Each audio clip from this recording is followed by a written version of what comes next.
Thank you. All right. This is a meeting of the Planning and Zoning Board of the Village of Tequesta. It is June 15th. It is 6 p.m. I'd like to have a roll call, please. Here. Steve Egan. Here. Elizabeth Schauer. Leslie Dasher. Here. Teresa Maggio. Here. Sherry Renfro. Here. Jean Nyland. Here. And Marie Here. Thank you. Our next item is the approval of tonight's agenda. May I have a motion to approve, please? I'll make a motion to approve tonight's agenda. I'll Can I have a- second. Oh, All in favor? Aye. Any opposed? Thank you. Our next item is approval of previous meeting minutes of March 16th, 2023. I'll make a motion to approve the previous meeting minutes from March 16th, 2023. I'll second it. All in favor? Aye. Any opposed? Thank you. And at this point, I'll open the floor to Matt for ex parte communication. Thank you, Madam Chair. Board members, tonight we have two items on our agenda that are site plan amendments, which are quasi-judicial in nature. As a result of that, I need you to disclose any ex parte communication that any of you may have had with any of the applicants associated with those two items. Oh, excuse me, we're getting ahead of ourselves. We first need to reorganize this board. All right, let's do agenda item number 2, reorganization of the P&Z board before we move on to our other items. As you know, section 22-52 Code of Ordinances requires the P&Z board to reorganize annually at the first meeting after your May meeting. So at this point in time, I would call on you to elect your board members.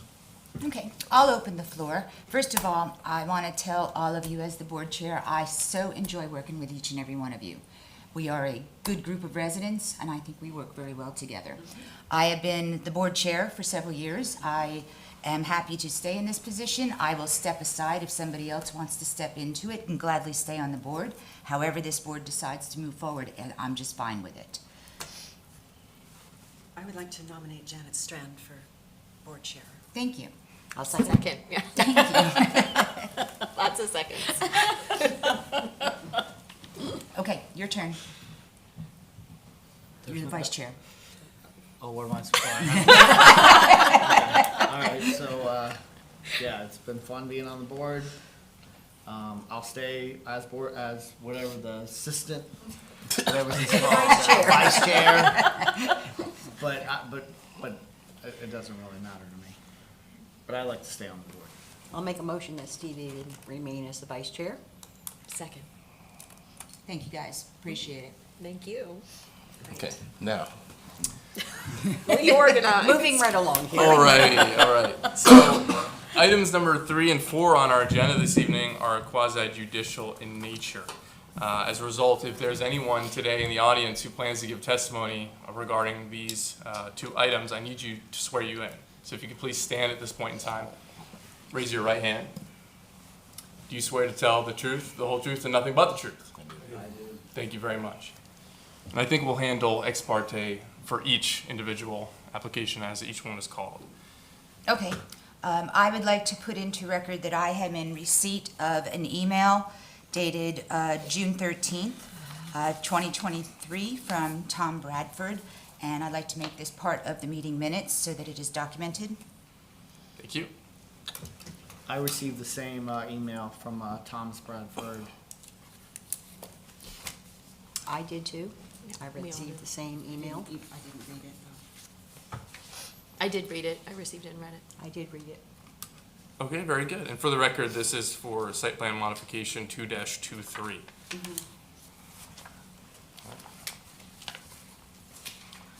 Yep, I think we can call the applicant or have staff give the presentation now. Okay. yes. So, the application in front of you is for SPM 223. This is an application from JUPITER TEQUESTA Investments. So you guys may know, the applicant happened to go through the process of the special exception use process, which was included in our staff report. They were approved at the May meeting. This meeting is subsequent to the May meeting just because they want to do some type of modifications to their existing facilities, such as changing of the building colors and minor landscape changes. McKenna actually has the color board that they provided, and Don, as well as the Mrs. Rowley, is here to provide a presentation. Good evening. For the record, Donaldson Hearing, Cutler and Hearing here tonight on behalf of the applicant. And Dr. Miles Rowley is here with us. As Lance pointed out, the Village Council last month approved the special exception request, in other words, approving the use of a veterinarian office for the subject site.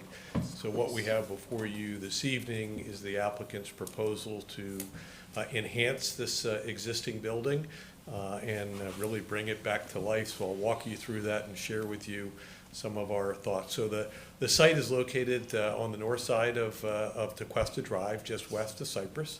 It's addressed off of Cypress Drive. This is the conditions of the existing building today. It's has a white brick with a little bit of a metal mansard.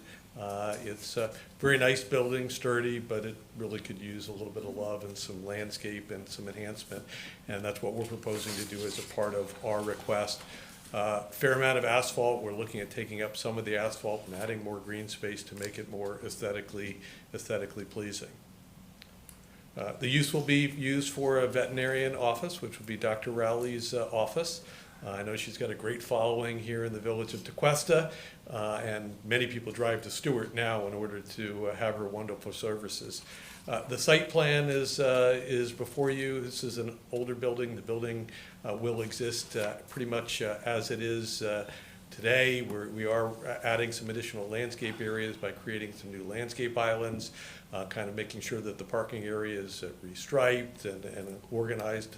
And we are providing a green area on the outside of the building, which is the area that's highlighted in green. It's located in the northwest corner of the building. There'll be artificial turf, a small little picket fence around that we'll show you. And again, that's just a small walking area intended for the use of the animals while they're at the facility. We've provided a landscape plan to enhance the overall building. As you saw the pictures that were out there today, landscaping is fairly non-existent, but we are doing a lot of enhancement. We're going to name the building and the business the Beach House Vet, and so the landscape has a very coastal, Bahamian type of a flavor, really to give it that flavor that they're proposing. And I'll show you some pictures. You saw what the pictures of what it looked like in the existing condition. This is the proposed condition, so it's much greener, a nice small sign, just basically it's going to say Beach House Vet with the address on it, some nice coastal plantings that really will spruce up the area, nice selection of plants, and this has been reviewed by your consulting landscape architect, Steve Parker, and recommended for approval by Steve. You'll notice in the rendering that we're adding some Bahamian shutters with a nice little pink hue to it, just trying to give it a nice fun look. We're replacing the sconces and lights that are on the outside of the facade, also to enhance it. I think I've got, here's another picture in the front. So this is the picture that will face Cypress Drive. So you can see just a nice enhancement, landscaping really intended to work and enhance the architecture. There is an entrance also on the north side of the building, which is also utilized right now. That's all asphalt, so you can see in this rendering we're adding a lot of additional landscape to that to enhance the overall look. Here's a simple cut sheet of the new light fixture that's being proposed to adorn the facade, little picket fence that will go around the area where the dog walk is with the artificial turf. So other than that, this is a substantial enhancement to the existing condition. I know Dr. Rowley is very excited, she and her husband Butch, to get in the facility and continue to serve the residents of our community. So with that, if you have any questions, either for myself or the amazing Dr. Rowley, we would be more than happy to take them. Board, I'll open the floor. Do you have any questions on the site plan? I got a couple questions. So, there's a whole thing about the fake grass and that it's not in the code, Tequesta code, to use any fake grass whatsoever. So, I don't even know if it's a question, but it's a statement that, per the code, fake grass is not allowed in Tequesta. So my question to you is, are you amenable to just put regular grass down, or is this only fake grass? We would prefer to have the artificial turf because this is a specialized used area. You know, in the event that the city attorney and your zoning staff determined that that wasn't possible, then we would utilize another surface. For this particular case, it's appropriate because the dogs or cats might have been in surgery, and you want to bring them out to a very, a clean environment without having, the grass, which can be wet. Certainly understand your concern about the use of artificial turf in the wrong application. I would say that this is a specialized application, and you can see I didn't expand. We're creating this beautiful lawn area out on Cypress Drive, and that all will be zoysia grass. So we're really trying to do a fantastic job in addressing that. So I don't know if I would call this a lawn. This is a specialized area, which would be certainly in the application proposed, better than impervious pavement. So we'll certainly work with your staff and your city attorney as it moves through the process, if that's a concern. Thank you. Anybody else?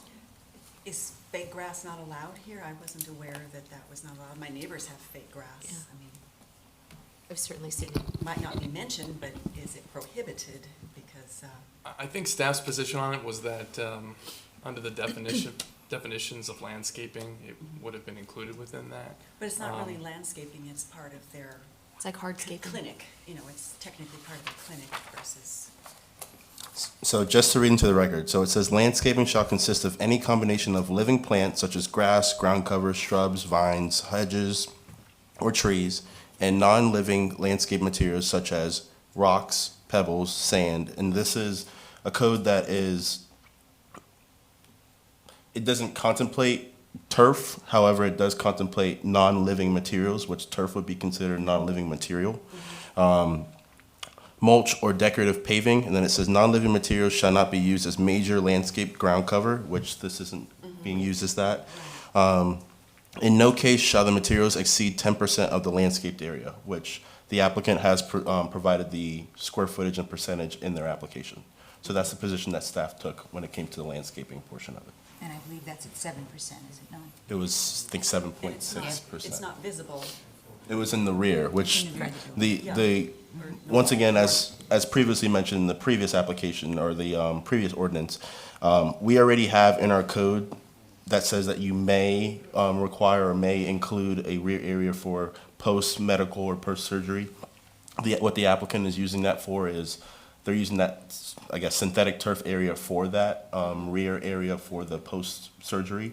So that's the review that staff conducted. It's It's not visible not from the open to street. the public, it's for the specific use of the clinic, so No, we to know and wouldn't be really. the applicant Fenced. can also answer, but it's fenced. Yes, yeah.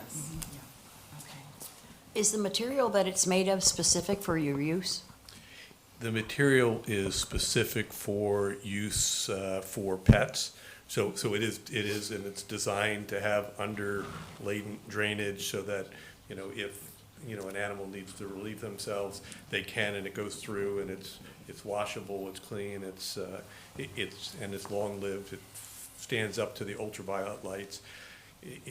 Whether you want to call it landscape or hardscape, as Lance pointed out, we did provide a calculation on the code to demonstrate that we were below the allotted amount. And, as you can see, this is a great enhancement to the community. Thank you. And I can add for you, board, when they put this down, there's usually pea rock or gravel as the base. Yeah. Then they do their screening, and then they do their astroturf. So particulate goes down with a hose and to the surface. It's not, medical clean, but it's cleaned off. And then that breaks down and biodegrades. Right, and you can't be bringing back a lawnmower and you don't want to have to Right. install sprinklers to water it and Exactly. everything, so Exactly. it's necessary, yes. Yeah, I wasn't sitting the night this was first heard. I'll say this is a dramatic, visible improvement over what is there. And also, while I really like Dr. Joy, a significantly better looking facility than Dr. Joy's. So I'd be hard pressed to not support. And Miss Piggy Paint, how can I know, and Piggy And Miss Paint, Piggy I Paint, wanted to yeah. see the color Yes, tonight. yes, love that name. Yeah, exactly. All right. Any questions for the doctor, Mr. Hearing? No? Thank you very much. Appreciate it.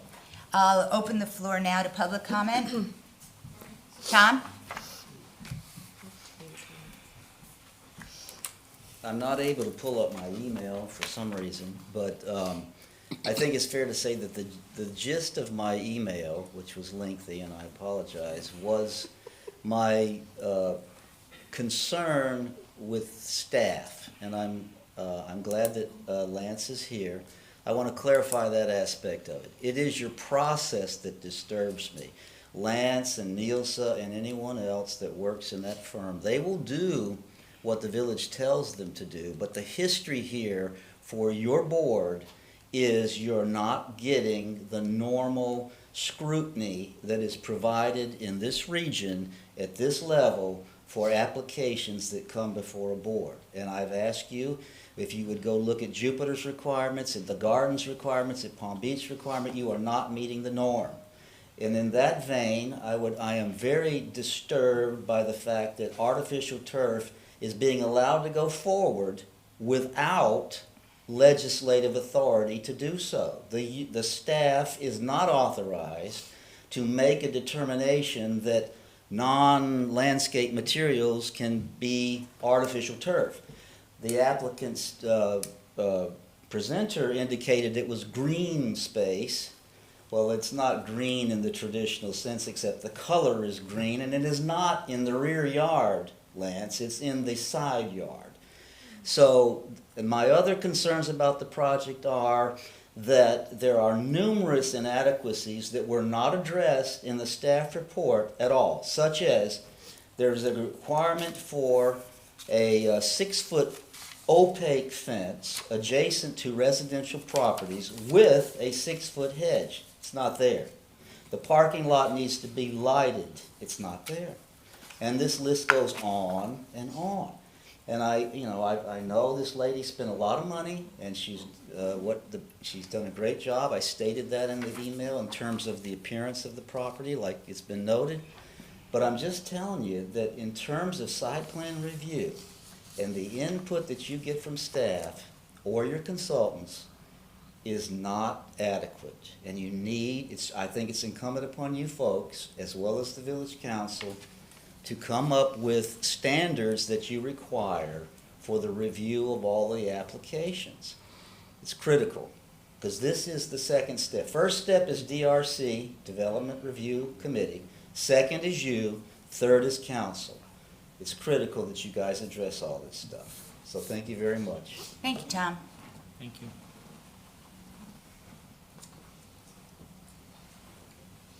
Hi, Marie Sapiri. Before I start, Dr. Raleigh, the beach house coastal vernacular concept that you want is a good one and totally reasonable. I think our code is also very reasonable, and the purpose of my comments are directed to help move in the direction of compliance with what's in the code and also to better serve what the doctor has expressed as her desire. On the exterior changes to the building, Section 2282 requires that site alterations express honest design construction. The Bahama shutters in general are wonderful, but they need to be functional to meet this code requirement. If they don't protect the window against hurricane damage, and these don't because they don't cover the window, then they do not meet the code requirement of honesty. However, you can achieve the goal here of incorporating the pink architectural accents without the fake shutters. For example, framing the windows would add architectural detail and could be rendered in pink. The door might be painted pink. There are lots of other good, honest design options to achieve the desired pink accents that don't involve anything false. The principle of honest design is a well-founded architectural principle. We should never allow fake, false, faux, anything to be added to buildings or the landscape around them. On the landscaping, since this business is taking care of animals, I think this would be a great opportunity to carry that mission into the outside areas too and take care of the native animals. Putting in native plants and maintaining them in a way that does not regularly remove their flowers, and fruits benefits the native insects and birds. Some of the plants here look like they will be placed in spots that will require intensive maintenance and that will reduce or eliminate their benefits to animals. The red tip cocoa plums on the south side of the building are an excellent plan, but for this spot, the horizontal ones of the dwarf variety that are listed as ground cover, also in this plan, would be best. The vertical ones want to be 15 feet tall, so under an eave, you could have the 4-foot variety, and that would solve that problem. The framing of the front entrance seems to be Monstera, which is an exotic. The dramatic plant focal point is a fantastic idea, but perhaps a Jamaica caper, which has dramatic pink and white blooms and glossy leaves, would be a better alternative there. Also, sea grapes are listed as ground cover under the buttonwoods in the back island. Those grow to be 35+ feet tall. To make them ground cover is fighting nature, and you'll miss out on many of the environmental benefits when you have to constantly trim them. The accounting seems off here too. For a space that small, 41 sea grapes is excessive. This accounting skews the reckoning of the native plant percentage since there don't need to be that many sea grapes there. You could put in many smaller native shrubs or grasses instead to keep that ratio correct. Also, the numbers of shrubs in the plant list don't add up to the number of shrubs in the native percentage on page 23, and including the ground covers doesn't make it work either. Are the sea grapes included in the shrub calculation? This needs to be clarified. On the proposed trees, the accounting of the trees also appears to be incorrect. The summary on page 23 says 11 trees proposed, but there are only 10 listed on the plant list. Well, I have more, but thanks. Thank you for your comments.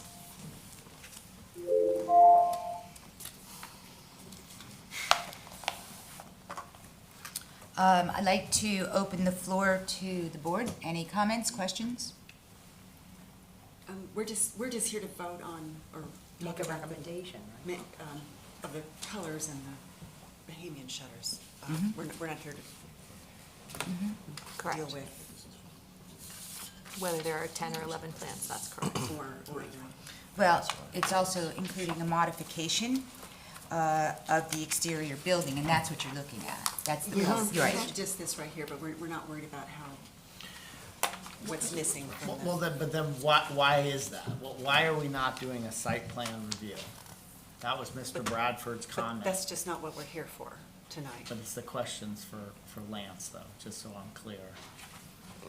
Can you repeat the question? So, Sorry. so, I'm sorry, Lance. So Mr. Bradford stated that they did a special exception back Correct. in May. Mhm. And his comment in his email is that this should be a site plan review, like it's backwards. So, so I guess the way the process works is first you start with a special exception because the use needs to be approved by council. Gotcha. Then, if the applicant wants to go, which in this case the applicant is, They did. they do a site plan modification. The only difference in this case is that it's an existing building. So the amenities that are there are all existing. So as far as lighting and things like that, yes, the applicant, if the applicant wants to, based on your condition, if you want to put a condition there, they could. But when staff reviews this, we're reviewing this based off of today's standards because that building is an existing building. We can't make them conform with a brand new development, if that makes sense. Grandfather. All right. So if they were to knock down this property or whatnot, then they'd have to conform with all of today's codes. Right. Okay. However, being that it's an existing facility, existing parking, existing everything, we as staff cannot mandate the applicant to do all the renovations that would be required. Thank you, Lance. Thank I'll you. open the floor to Mr. Hearing. I think Mr. Lilly answered that quite eloquently. This is an existing building. We're not doing significant exterior alterations other than making it look better. I think if you were to really look into the details of the landscape plan, you'd understand that it is very much so, very, very thoughtful in terms of design, very low maintenance, and creating aesthetic. There are a lot of native plants that are used. There's a lot of existing vegetation that's on the site as well, which is included in the tabulations, which is probably, where, the differences of opinion are, because there are existing trees, existing shrubs.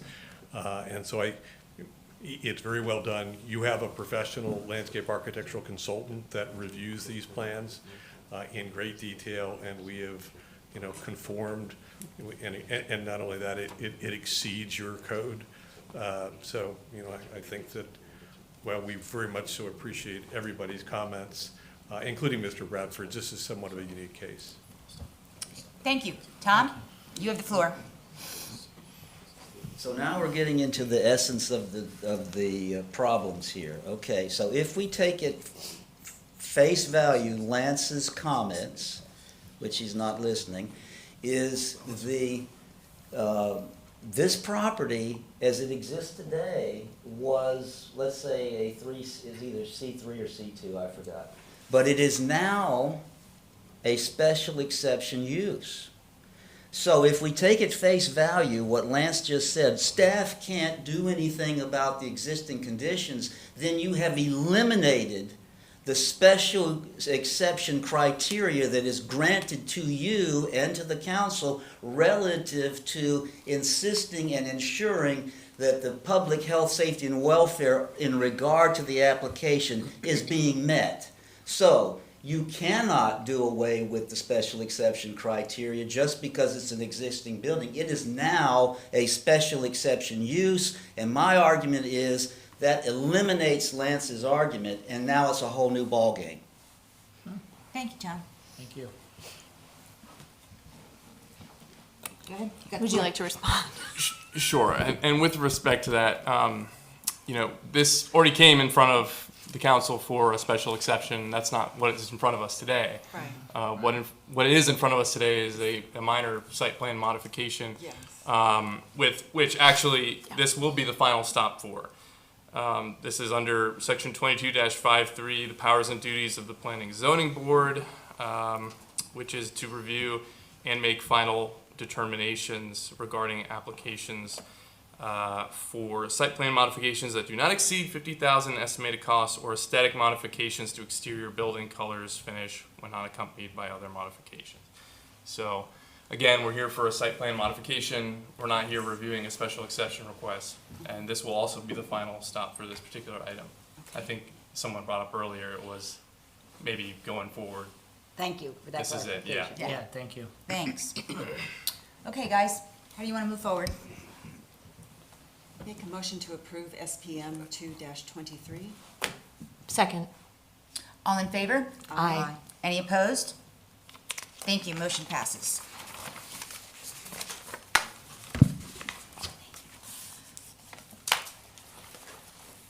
Okay, moving on to SPM 3-223, application from 300 Beach Road Developer LLC for a site plan modification to relocate the previous approved condominium building approximately 55 feet westward and revise the floor plan of the second floor. The application also includes a revised landscape plan. The subject property is located at 300 Beach Road. Madam Chair, at this point in time, I would ask if anyone on the board has had any ex parte communication regarding regarding site plan modification 3-23. I refer to the same email from before. Okay. The same email, it references the turf. Oh, I didn't even notice that. Yes, then. Very good. I believe the applicant has already been sworn in. Yes. George, you have the floor. Thank you very much. For the record, George Gentile, President of 2GHO Inc., Landscape Architects Planners. The first thing I will tell you is that the turf is gone, the artificial turf. We're taking it out. Although I do want the board to know that when we do LEED certification projects, most of the time we have to use artificial turf to meet the landscape requirements of LEED certified buildings. Just so you know, they're energy I'm familiar. efficient. Could you explain what reduce the acronym is for everybody else? LEED is Leadership in Environmental and Energy Development. And so many times we have to use that. Palm Beach County right now is converting 18 of their sports fields into artificial turf to make them more green, actually, we don't, not color, just more green and more water conservation and less maintenance costs to the public. So please keep that in mind. If you have to revise codes, you need to start looking at that. Jupiter High School changed their entire sports field to synthetic turf. It meets, the South Florida Water Management District gives us now 25%, even though the drainage is as good as if it's artificial turf, the way that as regular turf, as they're doing now, but they'll give us about 25% credit towards permeability and drainage requirements. So I just wanted to make that comment, but on this project, we don't have to worry about it. We're not going to use the artificial turf. We were using it in an area that was more appropriate for it because of the structure, but we've decided not to at this point, so, okay. And I have Mr. Richard Brewer here, who's with Fountain Blue Company. He's my client, okay, so, just so you know. So anyway, let me go ahead. Basically, we're here tonight for an amendment to, this is the Savoy or 300 Beach Road project, to do a modification basically because of the FEMA requirements that have been updated in this area. When we came through the project, we actually had a request to move the building more away from the beach from a couple of the council people, village council members, but we wanted to leave it where it was because we were trying to keep the condos on the beach as much as we could.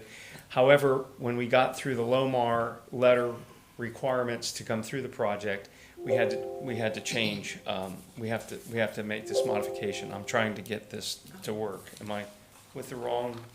Am I able to click this? Should be able to. If not, do I do the arrow? Oh, you got it. Maybe it's off. Hold on. You got it. You got it. You got it, you just moved. I did. Okay, there we go. You gave up too soon. So we're looking for a site plan modification, which changes the portion of the approved building. So let me explain, because you're going to see it in a minute. The structure and parking garage and the overall deck area is the same. We're not touching that. But because of the building height of the second floor up, it has to now meet certain elevation requirements and distances from certain criteria on the beach. This is the new rules that FEMA has put in, so that's why we're here tonight. So the request is to make the project compliant with the FEMA updated flood maps. Okay? You went back. I went backwards. Okay, there we go. Now I'm working. So we were approved initially by the village council. It went through this commission as well. It went through all your processes. It was finally approved in October of 22. And we're reducing. We're allowed to have 27. The existing units that were on the site were 27. We're only doing the 26 multifamily units. Some of you were not on the commission here, so I just wanted to give you a little bit of background on the project. The site is located where you see it here. This is Cato's Bridge and the A1A Beach Road curving up. You see to the south. The Island House is to the north of the project. The Regency condominiums is just to the south. That is in your process right now, called 250 Beach Road, and is also going through a renovation right now. Ocean Towers is a little bit south of that, and then on the other side, Island House is directly across the street. Seamist, which we have a resident here, is a little bit south of the Island House, and the Ocean Villa is right at the corner. So it gives you a context of where we are on the beach. Again, these buildings are all prime targets, like many condominium buildings all through the state of Florida. Since the Miami disaster, we have new rules in place right now. Every condominium building in the state of Florida has to be certified over periods of, I think it's 3 to 5 years, and all renovations have to be made to meet all the structural requirements if they are not up to speed. And some of these buildings, the one you're looking at now, they were 55 years old and didn't meet any of the current criteria. So it's prudent, because we're talking of millions and millions of dollars of renovations to these projects to keep them up. So taking them down and building new. And what we're seeing is a reduction Now, this may not be a lot, but it's a reduction in one unit, which takes traffic off the road, and it lessens the services required by the village. But we're seeing a reduction in those units because they're building them bigger, they're building them more expensive, which means more tax base, but they're making them all comply to all of the new rules, particularly the new criteria that we've had since the Miami condominium disaster. So this is the approved site plan. I want you to look at the gray area, keep staring at it, and then you'll see it go away. No, I'm just kidding. If you look at the gray area, what you'll see that the building was back towards the property line, still meeting the coastal construction setback line, but was forward to the beach, and we had the amenity areas on the deck to the front towards Beach Road. On the upper deck of the garage area is the pink, there's parking underneath the building that you go into on this site. Now, if you watch closely, what happens is we take that gray area and it's just moved to the west about 55 feet. The project now complies with the FEMA. Nothing has changed in the architecture except the location. And two other items. One is you notice now the amenities are now on the beach, where typically a condo owner would like them to be on the beach so you can sit at the pool and watch the beach. And then we had to move in the northwest corner, we had to move the generator areas from the building to that location. And that is the only area that we have modifications to landscape because that changed. Okay, so the very minimum landscape, if you look on your plans, you'll see that there's just 3 areas that we modified the numbers and locations. And everything else stays the same. This is the approved site plan where you can see the parking underneath that structure. And then if you look, that gray area just moves the parking. I'm going to go back. It's a little bit, because they're not to scale exactly because we have 2 different plans, but the parking remains the same. And then just up in that northwest corner, everything else stayed the same. Driveway, the remainder of the landscape plans, and everything else that have been approved by the council. And there was modifications made to the elevations. Just some of the data that, just so that you know that I have it on the record, it's medium density residential, 2.26 acres. We're allowed 12 units per acre. We're at 11.5. We went from 27 units that were built to 26. For those of you who weren't here before, we meet the requirements of all of your proposed height, lot coverage, open space, and the parking as we provided. This is the elevation, the new elevation. You really can't tell much here other than it's moved forward. It actually is even a benefit to the project to our north because it took that building away from any view corridor issues that they may have. So they probably are going to be happier, but they haven't had a problem with it. They've been well aware of what's been going on here for some time. So again, I'm not going to go over everything, but we've designed it to meet all of the village codes. And the unit sizes, just in case you knew, because the village council wanted to know, they start at about 3,900 and go up to as high as 5,600 square feet. So that's it. And landscape and hardscape. This was from our original proposal, just to say the environment. The landscaping is coastal hammock. Most of it is indigenous native. We have salt issues here as well. So we had to meet all the salt requirements, the salt tolerance. And basically the hardscape area, as you see in your plans, is the pool features have been moved as I indicated. So we don't require any variances. We are required by the council's conditions of approval to meet the LOMAR letter and FEMA requirements. And so prior to them issuing the building permit, we had to do this modification to meet that. That was one of our conditions for the approval. And so that's what we're here for, and we would appreciate your concurrence and hopefully approval of the modification. And that's all I have, and I'll be glad to answer any questions. Thank you. Thank you. I'll open the floor to the board for questions. of Mr. Gentile? I think he answered any questions I I had. think he did. Steve? Just the new sea turtle thing that we just passed. Are you guys going to be?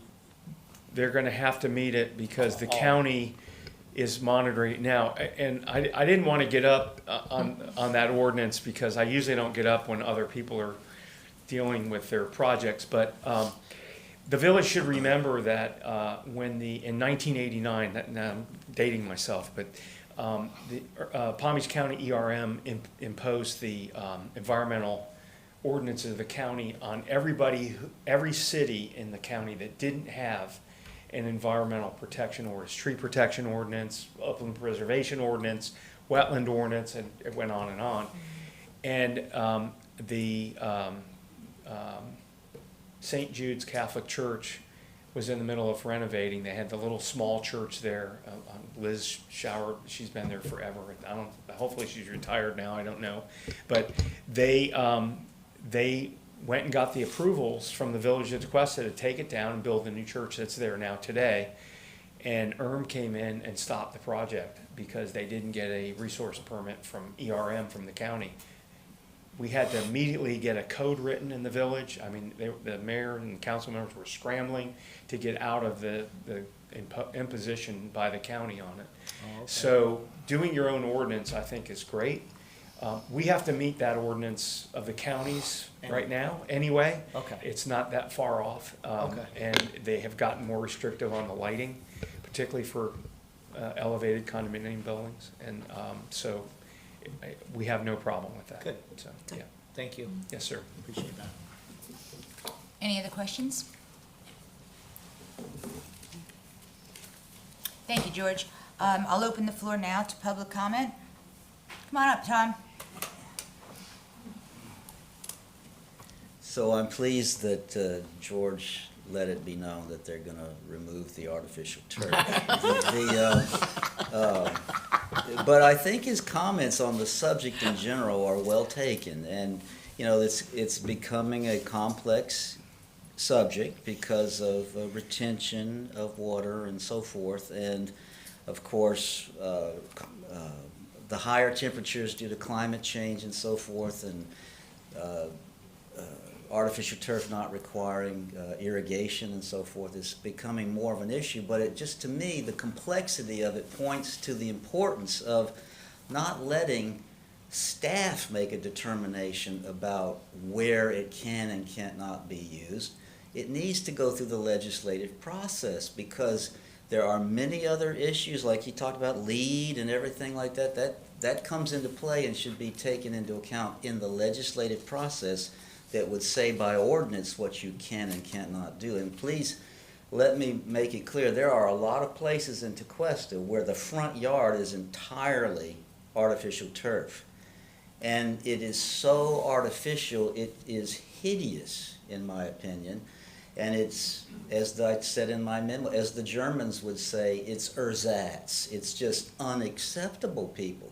So what I enumerated for you in that email was exactly what our code says in Palm Beach about where you can and cannot use artificial turf. And basically what it says is not visible from any location in the right-of-way, and in places also not visible in the right-of-way where in the side yard or back or side yard particularly where there's, you know, close shadowing and lack of sunlight can cause impossibility for grass to grow. Well, that might be acceptable locations.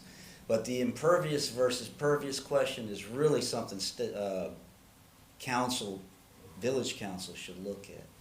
I did have one question for George, though. On one of the drawings, I saw something that caused me a little concern.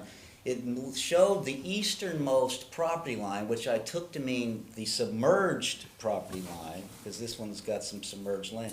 It showed that that line was the same as the mean high water line. Did I read it wrong, or was it just an error to say that that easternmost submerged land line is also the mean water line? I would have to, I don't know if I can pull that up or look at it, but the mean high water line is done by the surveyor at a particular point, and it's done from historical data. Let me see is that the plan you're talking about, Tony? I think the time clock's blocking where it is.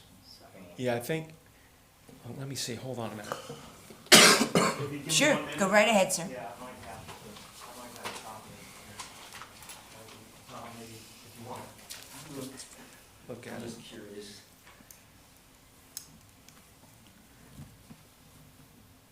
Yes, mean high water elevation is just about at the property line on this property, yes. Because that is the property line right there.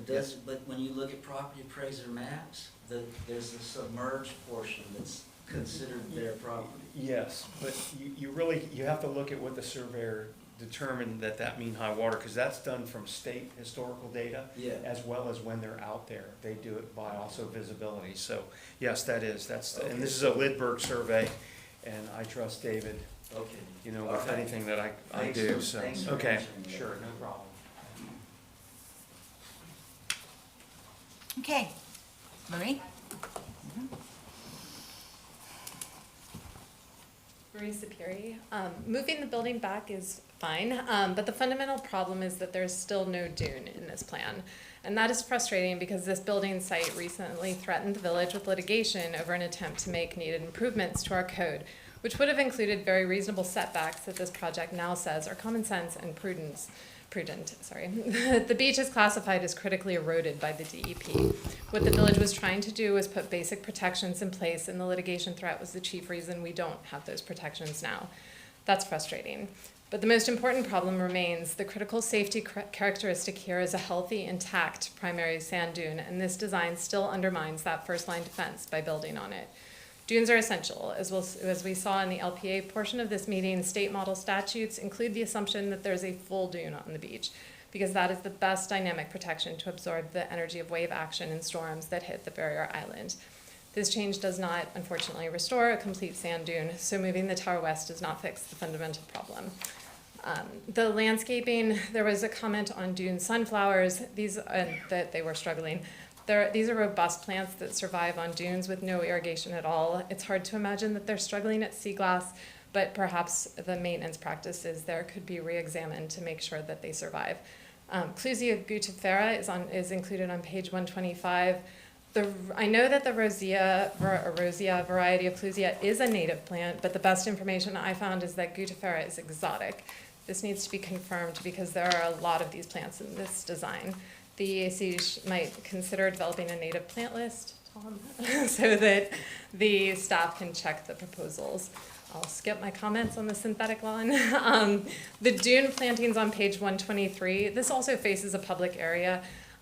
So these plans should come back to us either before or after the DEP sees them. I know there's a note there that says that they'll go to the DEP, but the drawing sort of suggests that only DEP will review them.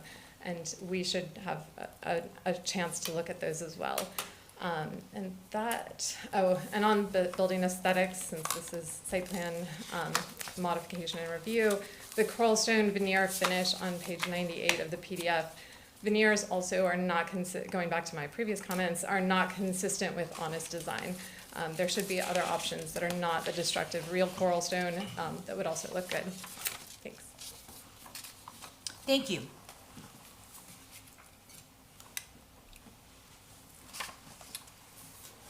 Do we have any other public comment? Okay, we'll close the floor to public comment.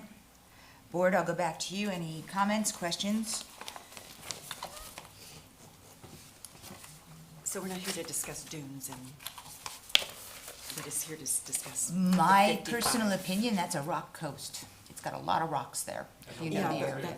but we're just here to This is discuss moving. one of the few projects Yeah. in the area that have an existing Yes, seawall. yes, Yes. Okay, we that's- cannot yeah, touch that. right. Exactly, yeah. Yeah. I remember that.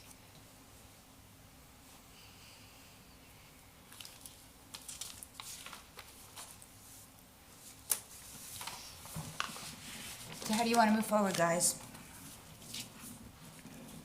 This is recommendation or, It's recommendation for council. okay. I make a recommendation to make a motion to recommend approval of SPM 3-23. I'll second. All in favor? Any opposed? Thank you, motion passes.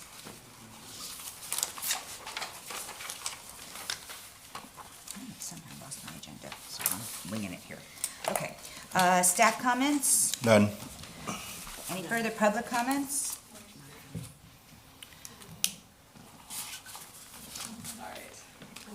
Marie Superi. I wanted to address the issue of the backup generally and process that Tom had mentioned, because I think we can improve the backup, and that's not limited to the applications today. For the backup to be useful, it has to feature what is important and material to the decisions that the board has to make, and it should be ordered in a logical way. I think we should add an agenda item to the next meeting to discuss improving the backup. Some of the problems I've noticed are that the relevant code provisions that we are supposed to apply are not referenced. There's not a clear explanation of how the applicant thinks they meet those code requirements, not always. And the analysis is left to the board to figure out on their own, with possibly some assistance from residents who come to the meeting who have 3 minutes to give an explanation of the deficiencies. The process needs to be repaired, and we're shortchanging everyone in the village, every resident, every business, and every applicant if we don't fix it. Some ideas on how to improve. The first principle would be all of the relevant code sections should be identified, and there should be an explanation in the backup of how every element required by the code is satisfied. For example, at the last meeting, we saw an application for a gate that didn't include enough information for us to decide that the gate was compatible with the architecture of the residence and the streetscape as was required by the code. The second principle is that documents ought to be labeled to explain why they're there and organized in a fashion that shows why they relate to the decision that the board has to make. Every document should be labeled with why it's included. For example, why is there a deed? Because it's required by a particular section. That's an administrative question too, so the deed should be at the end of the package, not something we're scrolling by to figure out if the requirements of section 2282 have been met. Importantly, there needs to be a more detailed narrative explanation of the background of the applications and proposed ordinances from staff, preferably with citations to the backup documents with page numbers. The table of contents is actually the clickable link is very difficult to navigate. It's hard to understand what document you're getting when you're clicking on those links.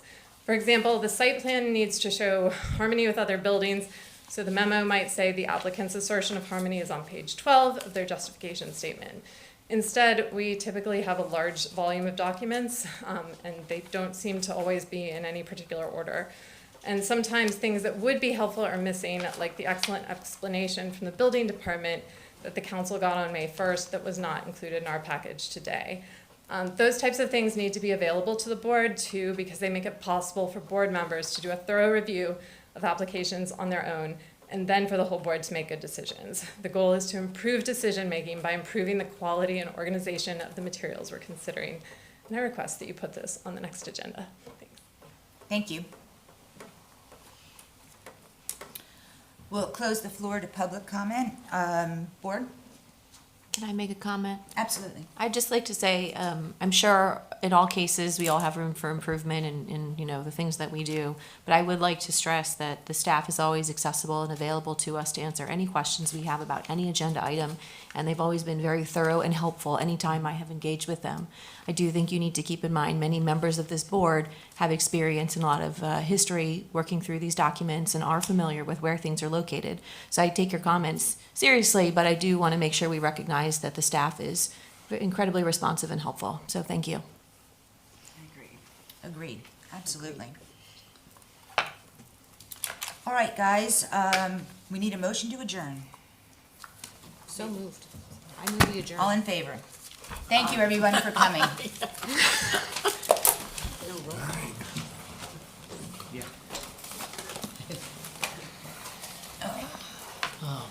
Thank you, everyone.